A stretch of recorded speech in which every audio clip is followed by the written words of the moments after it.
Hola, hola, bienvenidos una vez más a nuestros programas aquí a Los Originales Radio. And today I'm going to be alternating between Spanish and English because we have an English speaker. As you guys know, we usually do sometimes. So I'll be alternating between the two languages. That way more of you guys can receive the information. But first, some announcements, algunos anuncios. Recuerden seguirnos en nuestras redes sociales a través de Facebook como Community Health Worker Coalition for Migrants and Refugees y también nos puede estar siguiendo en YouTube como CHW Coalition for Migrants and Refugees y también nos puede estar escuchando por nuestra página chwcoalition.org. So you can find us all throughout our social media via Facebook and YouTube as Community Health Workers Coalition for Migrants and Refugees. Recuerde que también nos puede escuchar por Alexa. Todo lo que tiene que decir es Alexa, abre los originales HW Radio y nos puede escuchar ahí. Remember, you can also listen us through Alexa. All you have to say is Alexa, play los originales HW Radio, and then you can listen to our daily programs from there. And then talking about programs, remember we have daily programs 1:30 from 2:30, Monday to Friday. Como ya saben ustedes, tenemos programas de la 1:30 a las 2:30 de lunes a viernes. So Monday, Talking with Doctora Ponce. Tuesday, Something Personal with Sandra Martinez. Wednesday, Mental Health with Marisol Collante.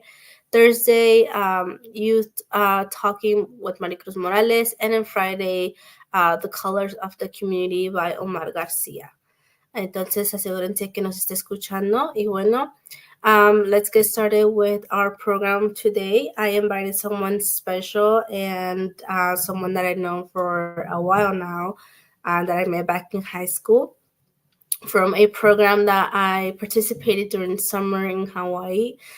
So I'm really excited to introduce him to you guys. And also a lot of people were waiting for this program to learn about this for their children, their youth, their students. So ahora voy a introducir a una persona muy especial que he conocido ya durante años. Yo lo conozco desde la high school en un programa que hice durante el verano en Hawaii. Entonces, varias gente quería aprender sobre este programa pues para sus hijos, los estudiantes. Entonces hoy quiero pues traerles esta información para que la conozcan. So let's welcome Michael Richards. Hi, Michael. Hi, Mary. How good to see you again. I know, it's really great to see you after so many years. Absolutely. Thanks for having me on. I'm excited. Thank you so much for taking the time to be here. I know you have a really busy schedule, and it took us a long time to coordinate this, but I'm really happy we did. And I'm really happy to share this with the community that I work with. And I'm sure a lot of them will take advantage. Good. Entonces le estaba compartiendo a Michael que me da mucho gusto tenerlo aquí. Yo sé que él tiene como un horario muy apretado, entonces me da mucho gusto que él pudo hacer tiempo para venir aquí hoy y para que todos ustedes aprendan sobre este programa y pues tomen ventaja.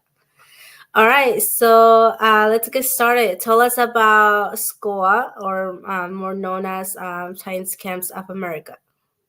Sure. So Science Camps of America, we're a nonprofit. We were founded in 2012 and started doing science camps the next year in 2013. So this summer marked our 11th year of science camp. And we have several camps now. So we started with just the camp you went to, which is the overnight camp on the Big Island of Hawaii for high school students. And we've had that every year since then. About, I think, 2018, we started offering day camps for middle school kids. So we've been doing that also. Those have been on the island of Oahu. But both camps have basically the same idea, which is to get kids outside and hands-on and doing science activities and making them a lot of fun to do. And to get them inspired and get them excited about science camp. they're kind of different missions. You know, for the middle school camp, the kids are 6th to 8th grade, so mostly we just try to do things that keep them excited about science, right, and keep them wanting to keep learning more about science.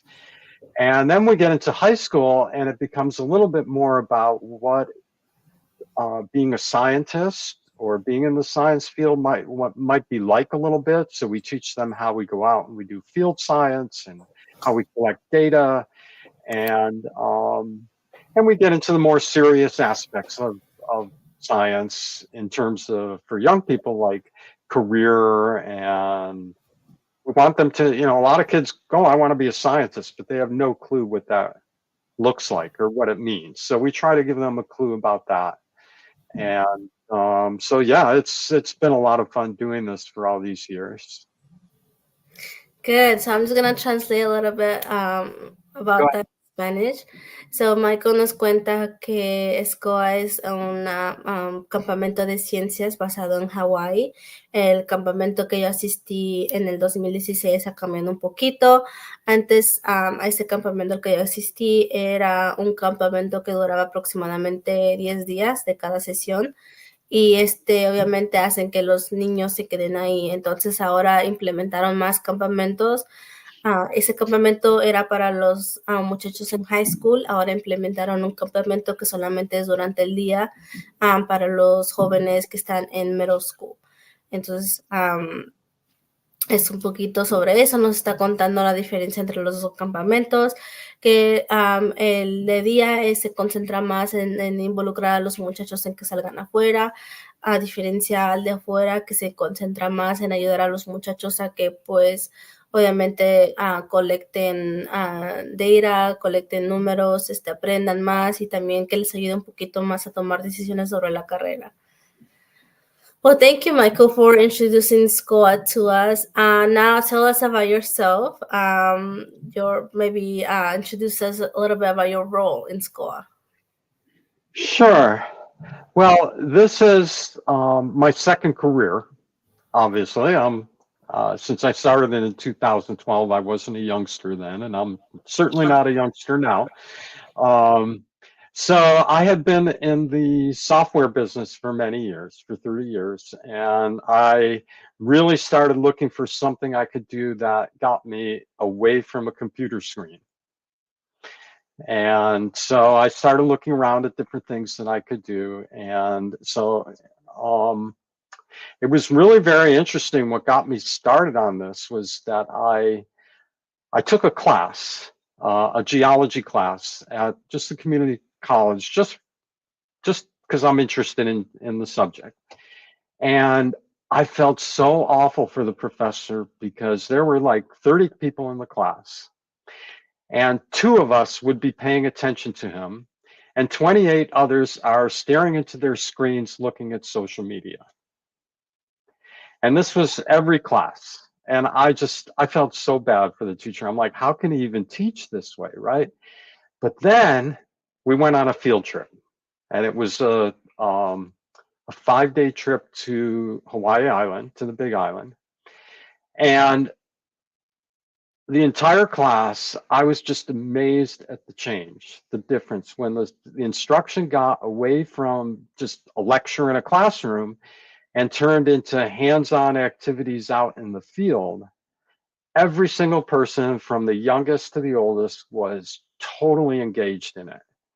And the professor himself, I could just see, kind of came alive and just enjoyed the process of teaching in the field so much. And it made me realize at that point that this is really important, that people, we got to get out of the classroom. We got to try some other ways. And I actually, on that trip, I went up to the professor, and I said, this is great. I can't believe how everyone's changed so much, and they were never interested in class. And he's like, it's always like this, right? He'd been doing this for many, many years.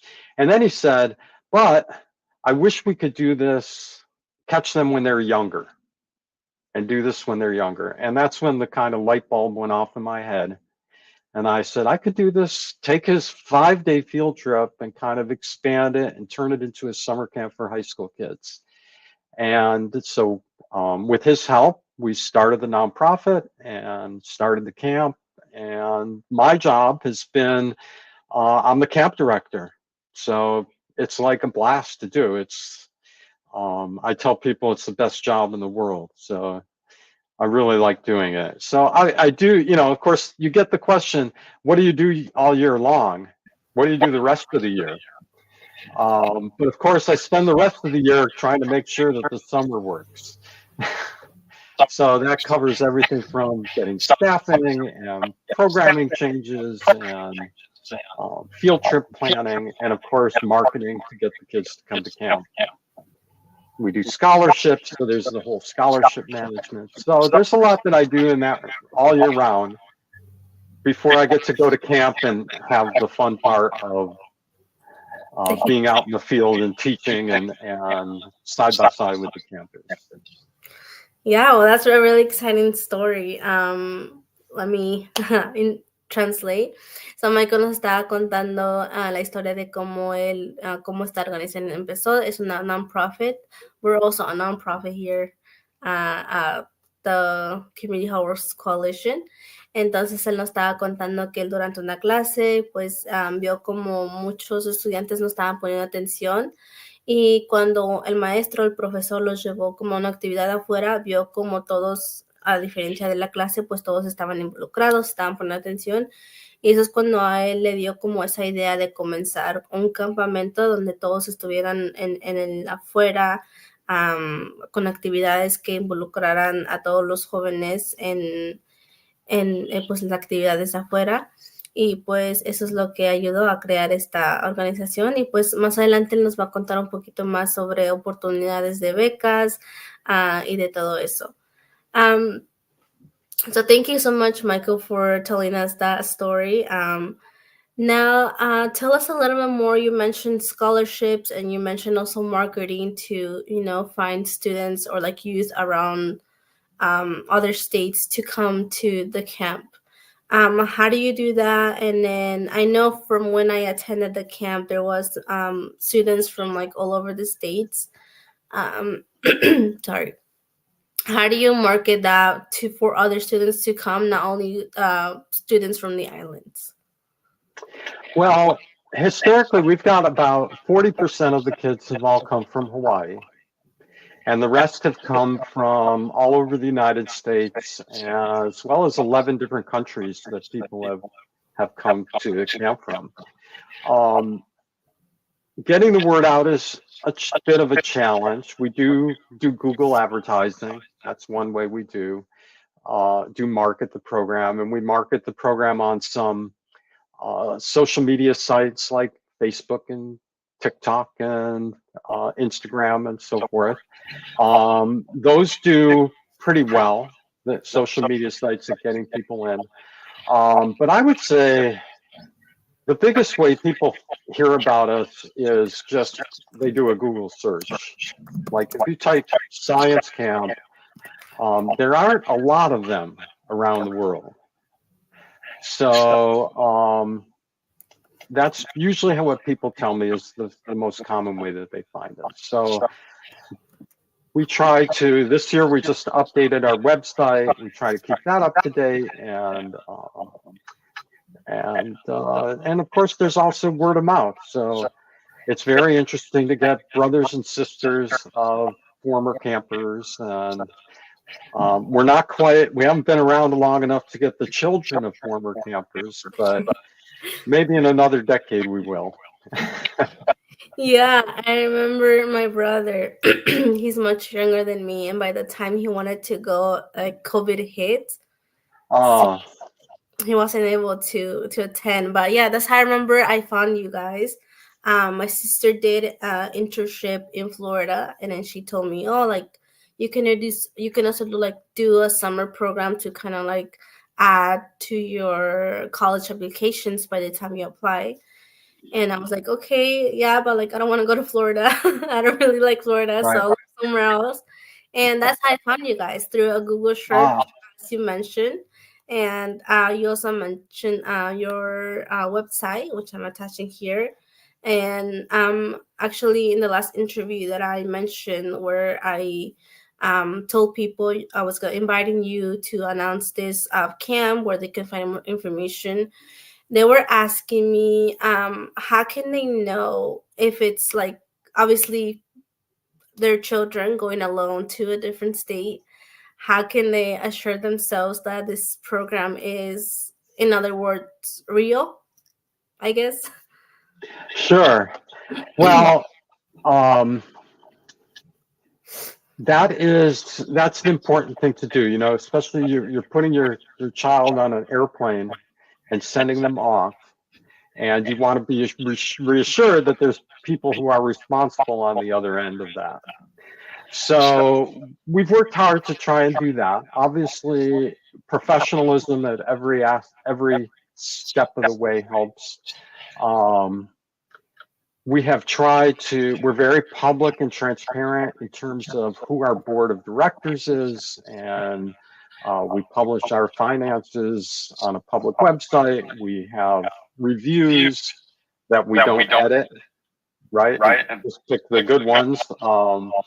So I think you do all those things. We've tried to put together our board of directors, which is made up of very reputable people who wouldn't put their name on it unless they felt assured. So I think that if I was a parent, I would look at that Who We Are page, right, or About Us page, and look at the people involved, and I would use that as a guide. I would also, on the same topic, say that, we've been doing this for all these years, and parents have been putting their children on airplanes to come and visit us. And I think it's actually a really good experience for the student, right? To have that experience of traveling alone. I think it's one that gives you a lot of confidence moving forward in life. You can say, hey, I can get on a plane, make some changes in airports and get from here to there. And hey, you know what? I saw a lot of interesting people. It was kind of fun to eat where I wanted to eat, and not have my parents making those decisions for me.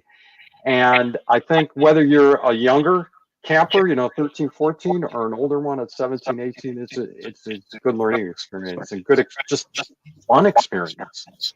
And I think traveling alone, or at least having some experience at that, is something that a skill everyone should have. So, do you remember when you were at camp, we taught you how to check the oil in the car and the air pressure in the tires?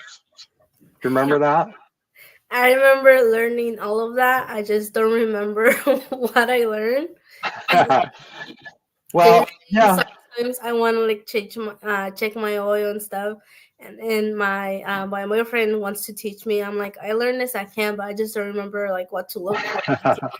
But I remember they taught us with a napkin and stuff. Yeah, I remember all of that. We try to share a lot of practical things too. It's not just science, right? But take this moment where kids are out on their own for the first time, or one of the first times, and have them learn some practical skills as well as some science along the way. So that's a kind of fun part of things. Yeah, I also remember you guys did kind of a chart for us to help with kitchen chores and cleaning and all of that. Yeah. In fact, something that was also one of my favorite stories I like to tell is from a girl who went. Oh, sorry. There's a girl who went to camp. There's the girl who went to camp with you named Savannah. I don't know if you remember her or not, but I always remember because 2 days after camp ended, I got a call from her mom. And her mom said, I just have to tell you this story. We got up this morning and we're sitting around the breakfast table, and Savannah says, Dad, can I go check the oil in your car and make sure it's okay? And she ran outside and did it. And the mom was like so impressed, she called me and had to share that story with me. So it's kind of funny. One story I probably never share with any of you guys that I met at camp. But when I was there for 3 weeks, right? Because I was there for both sessions. And my parents picked me up at the airport once I arrived to Seattle. And I started crying. And they were like, why are you crying? Are you crying because you just missed us? Like, no, I'm crying because I want to go back. Oh. Because it was like such a fun experience. And I think this is like something useful that parents or like students who are hearing about this or like this interview will find interesting. But when I applied camp, I honestly kind of just did it to, as I mentioned, growth my curriculum for when applying to college. So I kind of expected it to be not something so fun. I I obviously had read like the website, and I had read that it was gonna be like a field experience, like a hands-on activities and all of that. But I didn't expect it like science to be fun, you know.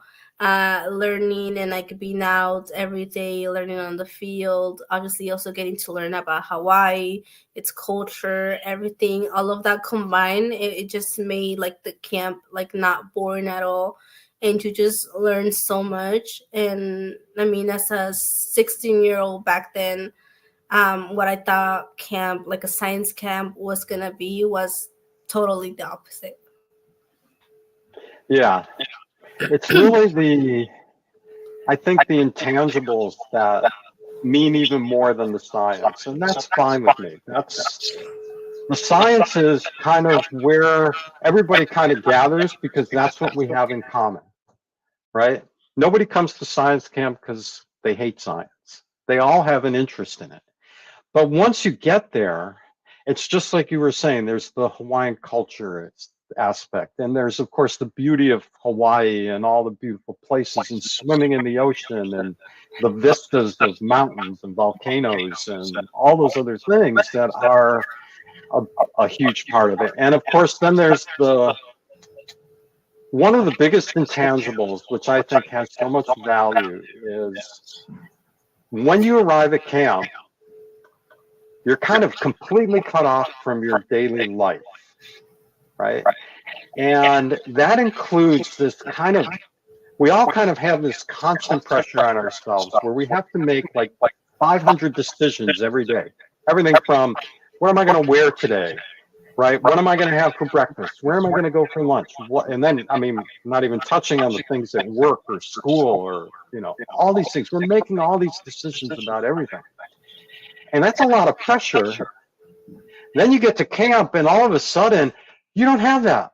Everything you have is basically decided for you. This is what we're going to do today. This is what we're going to eat today. This is what time you're going to get up. This is what you have to wear today. This is what, you know, where you're, you know, what chores you have to do, like you mentioned, right? Mm-hmm. Suddenly you don't have to make those decisions, right? And what that does is it frees up our, I like to say, frees up our soul for looking around us and interacting with the people around us more. And that's what develops in just a few days. You become so close to the other people at camp. And you just have this freedom of action without decision making, which is really pretty cool. Yeah, of course. And I just want to translate. I've been so like diving into the conversation. I forgot to translate some stuff. I'm going too long. It's okay. I'm just gonna translate some short points. Entonces, le contaba a Michael que estaba tan en la conversación que se me olvidó trasladar al español, pero solo unos puntos que estábamos mencionando de cómo funciona el campamento, de mi experiencia personal, que yo me inscribí al campamento de ciencias solo como para, perdón, para tener experiencia para cuando aplicar al colegio, para mi experiencia que ven durante las aplicaciones, durante todos los trámites. Y no esperaba como que un campamento de ciencias fuera divertido, fuera aprender algo, sino que pero ya cuando llegué a ese lugar, aprendiendo todo sobre especialmente estando en Hawái, aprendiendo sobre la isla, sobre la cultura de Hawái, sobre los lugares, sobre todo lo que aprendemos en el campamento, porque siempre todos los días estábamos afuera viendo de un lugar a otro. Aprendí muchísimo y mi experiencia fue totalmente diferente a lo que yo pues tenía. Así que es de eso lo que nos platica un poquito Michael, que es totalmente algo que no esperas y aprendes de todo. Entonces ahorita vamos a estar hablando sobre las aplicaciones, sobre las oportunidades de becas para que ustedes estén enterados y tienen algún estudiante o un hijo que esté interesado en esto. So hopefully I got everything I wanted to say there because it was long.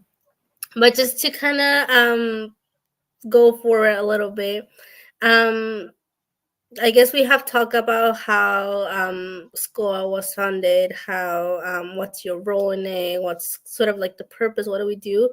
But just kind of in short, just kind of tell us a little bit about the overnight camp, because I'm thinking that's what the one that obviously people from here from the audience are the ones more interested in. Right. What is the camp? What does it consist of? How long is it? And then we'll talk a little bit later about applications and then scholarships. Sure. Okay, so the camp starts July 1st, and we have 2 sessions. Each session is 10 days. The first session is land and sea, and the second session is air and space. So those topics kind of cover generally what we're going to do, although there's some overlap between them. It's on, as we mentioned, it's on Hawaii Island.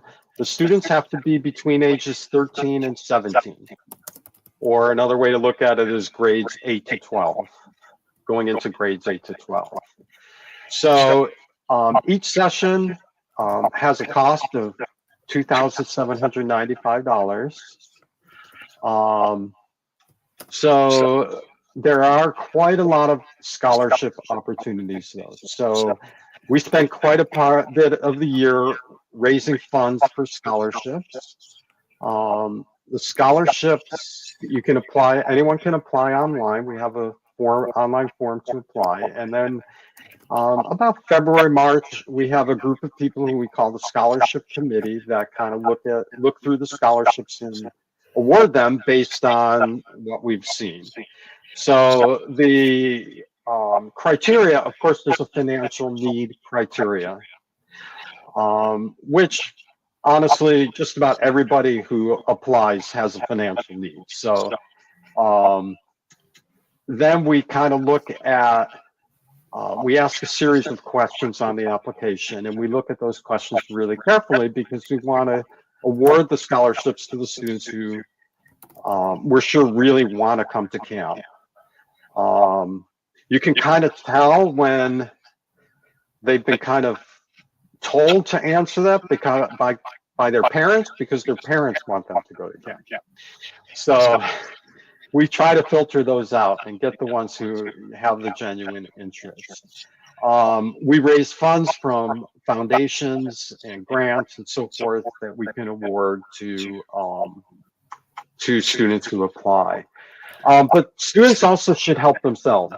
That's a big factor. So when we're evaluating scholarship applications, we might look to say, oh, well, this student has raised, and they will put that in the application, they've raised $500 of their own doing bake sales or car washes or things like that. Or we had a student last year who he applied to like 6 different organizations for scholarships, and 3 of them ended up giving him money toward coming to camp. So when we actually added to those. He wrote to me and he said, I've raised this much money, I need this much more, can you help? And we looked at him, we said, look, he has worked really hard to get that money that he has. This kid really wants to come to camp. So we did give him a few more $100 to help him come to camp. So that's my best advice, is help yourself and then share that with us, that you're helping yourself get to camp. So that's my advice for anyone who's interested in and would like to get a scholarship. We're very proud of the fact that 50% of everyone who's come to camp over the last 11 years, 50% of them have received a partial or a full scholarship. So we pride ourselves on that. From the very beginning, we didn't want this just to be a camp for people who can, only the people who can afford it. So raising funds is a big issue. Raising funds for scholarships is probably what I spend more time during the year on than anything else. Yeah, and I think, thank you, Michael, for that information. We'll touch a little bit more on that in a bit. But I think one point that you mentioned that I think is really important is that youth have to submit applications and then they get chosen based on that, right? I remember back then when I applied, I was in my junior year, so it kind of helped me with my curriculum for my college application.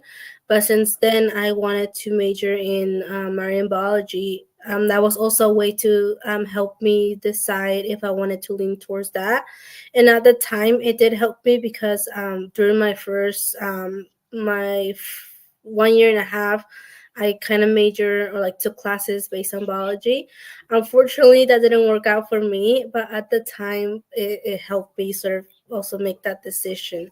So I think it's also really important that you mentioned that. And I don't think it's only going to help them during the camp, but as you mentioned, some of the youth that wanted to go did work of their own, so that even before going to the camp and before submitting the application, it's already showing you how hard these people are willing to work to go to the camp, right? It does.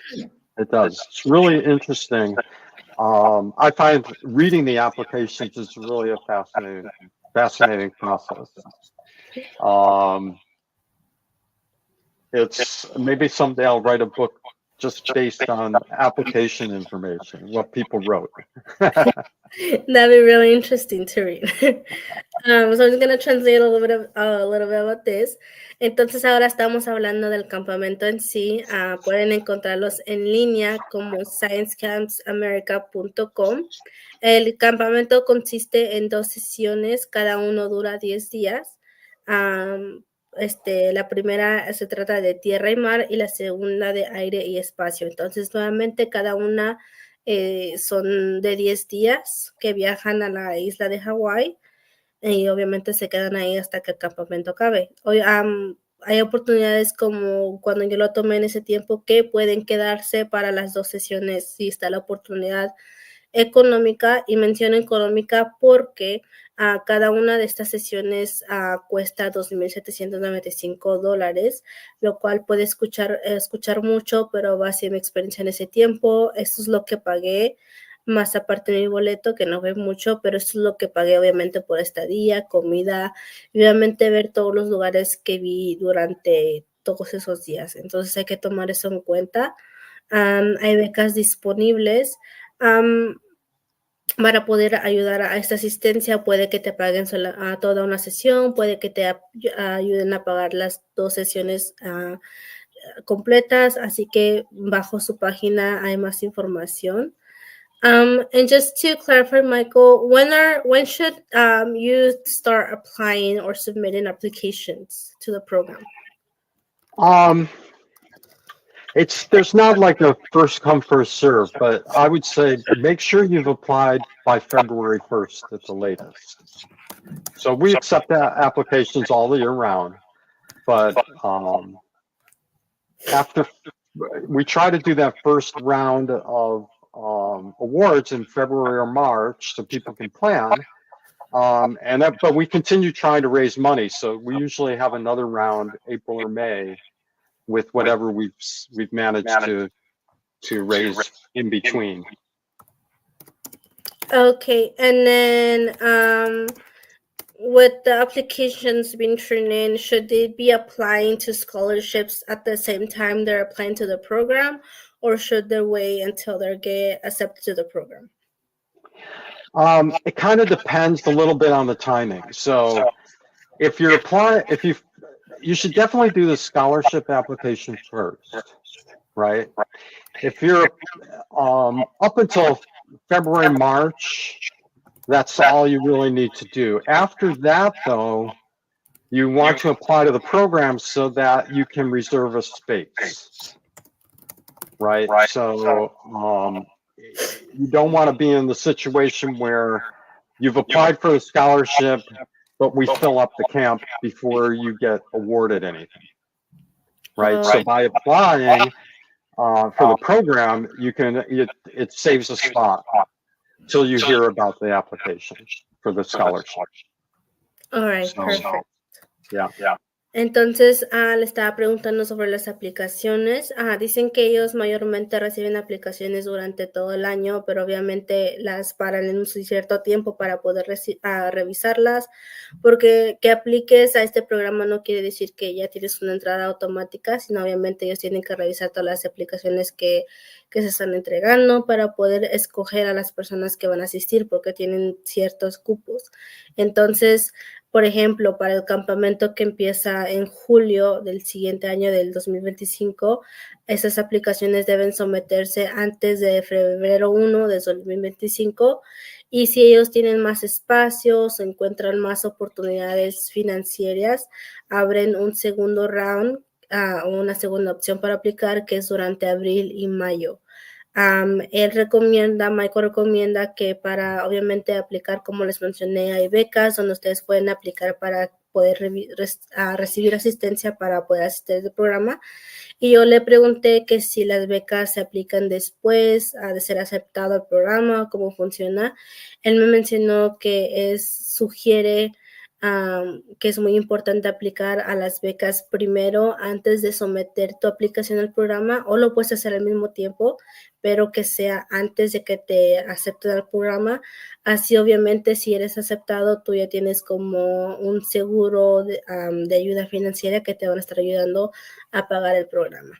Obviamente si no ocupas ayuda financiera, no hay necesidad de aplicar, pero si ocupan ayuda financiera para poder asistir a este programa y para poder pagarlo, solamente asegúrense de que las becas sean sometidas antes de la aplicación, y las becas las pueden encontrar bajo una sección que está ahí en scholarships en su página, nuevamente sciencecapsamerica.com. All right. I made sure to tell them all the information about scholarships, applications. You said the camp starts July 1st. Does it start July 1st every year, or do you adjust it according to? We've every year we start July 1st. Yeah. Okay. Perfect. So I have a question for you. Yeah. Now. So it's been 8 years since you went to camp. Yes. And when you look back, what's the best memory you have from camp? My best memory was the day we took in between both sessions, where it was just like the staff and then this other girl, I don't remember her name and I feel so bad, but she stayed behind with me, I remember, and we went out hiking to see the lava and the stars. And the first time I traveled back to Hawaii with my family, I was like, we have to travel out of the city, because we went to Oahu. I was like, we have to travel out of the city to like somewhere dark, because the view that I got to see that night, it was like a dream, and you'll never like see it anywhere else. Because in the States, lights everywhere, you don't get that view. So I was like, we have to go somewhere dark in the island and then go see that view. And I remember it was a really exhausting hike, the longest hike I've done, but it was so worth it. Oh, that is also one of my best memories from all the different years of camp. It was a long hike. We were like 7 hours or something like that. But it was incredible. I don't know if you remember, we looked one way, there was like the lava flowing over the end of the cliff and the lake of lava. And if you turned around and looked the other way, there was a moonbow. And it was just incredible. And then we're walking, and do you remember we looked down between our feet and we saw red stuff, like glowing lava underneath the rocks we were walking on? We're like, okay, I think we've gone far enough. But that was an amazing night. That's a good memory. It was something I always remember. And I'm glad I didn't have my phone back then. I think I had it that day because it was like in between sessions, like I mentioned. But I don't have any pictures of that night. And for some reason, I'm glad because it's just like engraved in my memory. It was really something unique. And I think I mentioned it when I contacted you back in the email, trying to contact you to get to this interview. I know it's not the same volcano, but I mentioned we were on the island of Maui, and I could see Mauna Kea from like one of the observatories we went to. So it was really cool, and I got really excited. I was like, "That's where I went the first time. That's like the view." Because we were at night, and I was showing my parents like the whole stars, the astrology, and I was trying to remember like everything you said that night, but obviously I didn't. But I was like, "That's the volcano I went to the first time," and it's like it's really cool. I get to see it after like so many years, and it was really cool. Very nice. Very nice. You should translate your answer. No. Yeah, of course. Bueno, Michael me estaba preguntando, él ahora me hizo una pregunta a mí y me dijo que cuál es la memoria que más recuerdo o mi memoria favorita durante mi tiempo en el campamento. Y yo le estaba platicando, fue un día que fuimos de hiking, fuimos a uno de los volcanes, porque si no saben, ahí en Hawái obviamente son puros volcanes, muchos de ellos están activos. Entonces fuimos a una caminata que duró aproximadamente 6 o 7 horas y eso fue entre las 2 sesiones. Entonces no fue parte de las sesiones, solamente fue durante porque yo me quedé para las 2. Entonces durante ese descanso, pues fuimos a esa caminata que duró aproximadamente 7 horas y fue como una vista increíble. Por primera vez en mi vida vi la lava de los volcanes, también estaba pues el cielo oscuro donde se podía ver toda la galaxia, todas las estrellas. Y recuerdo que cuando yo contacté a Michael para invitarlo a esta entrevista, recientemente había regresado de un viaje con mi familia a otra isla diferente. Y durante ese viaje que estábamos en uno de los volcanes de arriba, le mencioné que yo podía ver el volcán donde visitamos por primera vez a la isla de Hawái y les mencionaba, ahí está el volcán, le estaba platicando a mi familia, ese es el volcán que yo vi por primera vez, ahí es donde vi por primera vez esta vista. Entonces algo muy espectacular y algo que estoy segura que si alguno de sus hijos llega a este campamento va a venir con el mismo entusiasmo a contarles todo lo que vieron. So I just kind of added a little bit of that at the end, and I said, I'm sure if one of the kids from our audiences that is watching this, if one of the kids from here goes to the camp, I'm sure they're gonna come back with the same like enthusiasm, telling like the same stories I came back and told my parents. So, yeah. We do have some greatest hits that we do every year. That's for sure. Yeah, and also remember, it was some time back ago, I actually wanted to apply to go back as I'm not sure what the position you call them, but it's one of the like staff members or one of the camp leaders, I guess.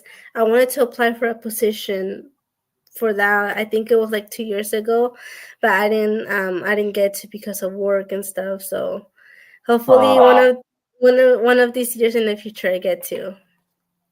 Well, it's very exciting. We've had this year and last year, 2 of our counselors have been former campers in each of those years. And to me, that's just amazing to see someone who came as, 15, 16-year-old, and then you're working alongside them. And that's really cool. Yeah, it really is a beautiful experience. Like I mentioned before, overall what you learn in the camp and the island and the culture, everything is just mixed together and you just learn so much and then also get to appreciate everything you learn. That's wonderful to hear. Thank you. I just want to add one of the things most proud of about our camp is we do a lot of community service. I think we did a couple of things with you Yeah. But over the years, we've added more and more community service activities. So we are removing invasive plants and using Hawaiian methods to control erosion with indigenous methods. We're of course doing beach cleanups. We've done science fairs for kids who were displaced by the volcano, so they became homeless, and our campers went and put on a science fair for the Lord Camp. So those are the kinds of things that I'm most proud of and make up a big part of camp. And interestingly, it's like they're all among the campers' favorite things that they did. So if I ask people what their favorite things to do, they'll say, "Oh, it was pulling the invasive weeds on Mauna Kea, or working on that erosion project with the Hawaiians, or doing the beach cleanup at South Point. I mean, or working with the little kids at the 4th of July festival." So I think it's not only cool that we do these things, but that the campers put those among their favorite activities. So that's a lot of fun, and I'm very proud of that. Thank you so much for sharing that. So Michael nos contaba que no solamente en el campamento obviamente enseñan o tienen actividades, sino que también tienen actividades donde ofrecen oportunidades de servicio comunitario, como en el tiempo que yo asistí. Teníamos un día donde hicimos limpieza en el océano, obviamente levantando basura, todo tipo de basura, y ahora me cuenta que implementaron más actividades como recolectar plantas invasivas en obviamente ciertos lugares de las islas. También hacen ferias de ciencias para aquellos niños que fueron afectados por los volcanes, porque como mencioné en el pasado, hay muchos volcanes que aún están activos. Entonces hay muchas oportunidades realmente para crecer, no solamente para aprender, sino para crecer. Como yo les contaba también durante el campamento, pues nos dan como diferentes roles para ayudar a asistir en la limpieza, en la cocina, en checar el aceite del carro, todo eso nos enseñan. Entonces, realmente que nos enseñan mucho sobre la ciencia, sobre la isla, pero también sobre cómo ser un líder o cómo participar en servicios comunitarios y cómo también crecer. Y obviamente tenemos que tomar en cuenta que esto todo lo hacen con niños jóvenes que están en el 8 grado hasta la high school. Entonces hay que tomar eso en cuenta. I was mentioning that obviously you don't only get to learn like the science part of the camp, but you also get to learn obviously with the community service opportunities that you offer, but also like leadership skills, as we mentioned before, with the roles that you gave us to like help in the kitchen and cleaning and like checking the car oil, all of that. There's another skill we've added to teaching over the last 5 or 6 years, which is it's actually a Hawaiian tradition or cultural activity. It's called kilo, K-I-L-O, kilo. And what it means in Hawaiian is, the literal translation is observe. But what it really means is to observe both inside and outside.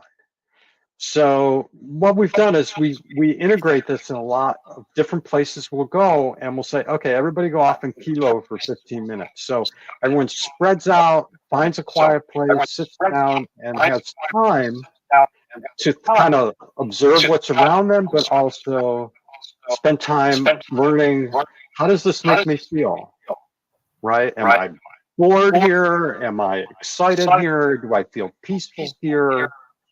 Right. And we try to teach this skill because life is so busy these days. Who has time to stop and think about what we're doing all day long, right? And why we're doing these things and what means something, what's important to us and what's not. So we've tried we'll do this not quite every day, but maybe every other day we'll be someplace or doing something, and everyone will just go off on their own and spend a few minutes and learn that skill of how do I spend 15 minutes with myself without a phone, and make it a meaningful 15 minutes, right?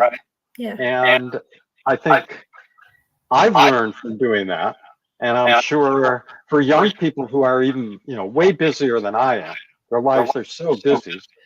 I think it's a super important skill, and if they can learn that at camp, they're coming out ahead too. Yeah. O sea, algo que Michael estaba mencionando es también algo más que implementaron al campamento llamado kilo, que es una palabra hawaiana. Simplemente significa observar. Entonces les dan tiempo. Los muchachos obviamente ahora en día están ocupados. Él menciona que todo el mundo tiene una vida ocupada, ya sea con el teléfono, con cualquier cosa. Entonces, algo importante también de mencionar es que durante el campamento se les quita el teléfono, pero ninguna preocupación porque a Michael todos los días también oímos a los padres con todas las actividades que hicieron durante el día. Entonces, si su hijo o hija va a ir a ese campamento, pues va a recibir esos emails cada día de actualizaciones. Pero bueno, esta palabra significa observar y él básicamente durante las actividades del campamento les dice a los muchachos que solamente se tomen unos minutos para observar, para ver cómo se sienten, qué es lo que observan a su alrededor, qué es lo que los rodea, todo eso. Entonces es algo que no nada más aprenden y van a implementar en el campamento, sino obviamente también fuera de. All right. Well, we got into the end of our interview. Once again, thank you. One more thing for you, which is we have a discount for your listeners. Oh, okay. So if they can use the code CHW25, and they'll get a 10% discount. Oh, thank you so much. CHW25 for 10%, right? For 10%, yeah. Okay. Bueno, algo muy emocionante que nos acaba de anunciar Michael es que nos está ofreciendo un descuento para, obviamente, especial aquí para los aplicadores de aquí que van a venir de este video, de esta entrevista, y pueden usar el código CHW25 a la hora de aplicar si son aceptados al programa por 10% de descuento en el costo del campamento. Thank you so much, Michael, for that. We really, really appreciate it. Thank you. They're definitely going to be special with this discount. That's fine. That's wonderful. I'm so. It's been a lot of fun to talk to a former camper. I don't have many opportunities to do that, but people occasionally will call or email, and it's always so much fun to know how camp impacted them, if it did at all. Yeah, so that's fun. Thank you so much, and it was definitely really fun also talking to you, getting to also kind of share like the little moments that I didn't share with you back then. So I'm really glad we got to connect, that I got to share some stuff with you, that I also now get to share this with my community, the community that I work with, and then hopefully they will take advantage of this opportunity. And then hopefully I get to hear about someone getting accepted into the program, and then I'm excited to hear about their stories if they attend the program. So thank you so much. Thank you so much for having me on. It was so much fun. No, thank you. Is there anything else you want to say before leaving? Anything, maybe something you forgot, something you want to mention? No, I want to thank you for coming to camp all those years ago. It's the campers that make camp such a fun and enjoyable career for me. We've had over 350 campers come through this camp over the years, and I honestly feel I remember every single one. I may not get your name, but I do remember you. So it's that's been the real joy of doing this, is meeting so many young people, seeing their enthusiasm for life and for the environment and for wanting to do something with their lives that has some meaning. And that is so renewing for me. Year after year, summer after summer, I just get reignited with enthusiasm and optimism, which is really cool. So thank you. No, thank you. Thank you for joining me on this talk. And I really push anyone who's listening to this chat between Michael and I to apply to the program if you have the chance to. Trust me, it'll be an unique experience and you will learn so much. And then maybe in the future you will also have this chat with Michael. Entonces, thank you. Realmente empujo a que aquellos que tengan la oportunidad de aplicar, si están entre las edades, visiten la página para aprender más sobre este programa y realmente les aconsejo que visiten, digo que apliquen porque realmente es una experiencia única y no se van a arrepentir. So once again, here's the website for Science Camp. So sciencecamp.america.com. Make sure you go check them out, apply for scholarships if you need them, and then just look over throughout the whole program. If you're not able to attend, share it with other people who might be interested.